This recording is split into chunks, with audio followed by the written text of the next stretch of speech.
We are back again with another boxing breakdown. We've got a huge matchup on the horizon. Terence Crawford and Errol Spence Jr. are reportedly set to run it around in December after Spence triggered his rematch clause. Their first fight this past summer was one-sided as Crawford demolished Spence to become the undisputed welterweight champion. But now Spence wants redemption. Can he make the necessary adjustments to dethrone Bud, or will it be more of the same? Let's jump into the tape and preview what we could see in the rematch. As we're sure you all remember, their first encounter in July was supposed to be a classic boxer versus puncher matchup between two undefeated champions. On paper, it had all the makings of an instant classic. But instead, Crawford put on a pure boxing clinic that left us all in disbelief. From the opening bell, he outclassed Spence in every facet of the sport. His angles, footwork, and shot selection were absolutely elite. Spence had yet to answer for the versatility and creativity in Crawford's arsenal. Time and time again, Bud could land flush combinations almost at will. He peppered Spence with clean left hooks and straight rights that seriously damaged Spence's chin. By round 4, Spence's eye was already swelling shut, and his beautiful boxing mechanics were falling apart under the pressure of Crawford's pace. It was evident Spence had never faced someone as skilled and switched as Crawford before.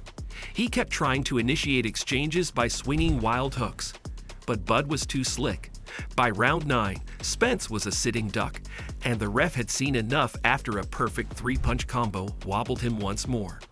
It was a masterclass beatdown that very few expected. Now let's talk about what Errol Spence needs to do differently in the rematch if he wants to avoid a similar fate.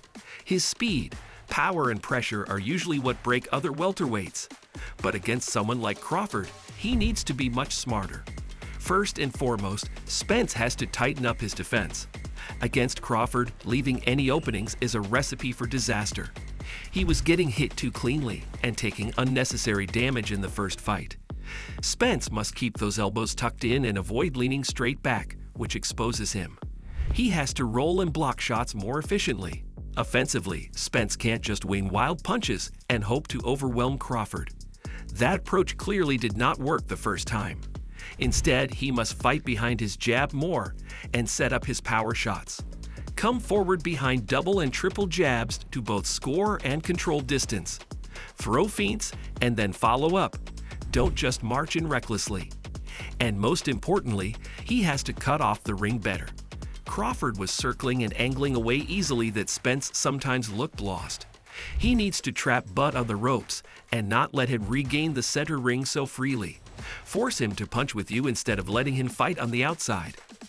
There are also concerns about Spence's durability after how he faded in their first bout.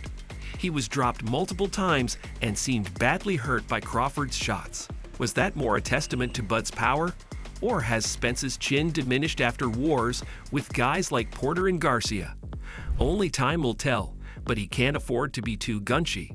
Spence still needs to let his hands go and pressure Crawford to win rounds.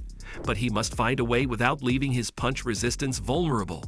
Improving his physical and mental toughness will be crucial if he wants to turn the tide in the rematch. As for Crawford, it's hard to imagine what he needs to do differently other than more of the same. His skill seemed absolutely levels above Spence's last time out. As long as he sticks to outboxing Errol from the outside and catching him coming in, he should be able to replicate his success. The only thing Bud should look to sharpen is his finishing ability. While he was clearly in control, it did take him until the 9th round to stop Spence. With a fighter as tough as Errol, not finishing him surely gave Spence the confidence to push for the rematch.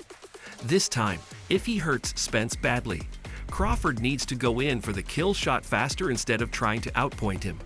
Unless Spence makes major adjustments to his boxing, IQ defense and game plan, Crawford will likely dominate the rematch as he did the first match. Let us know your predictions in the comments below.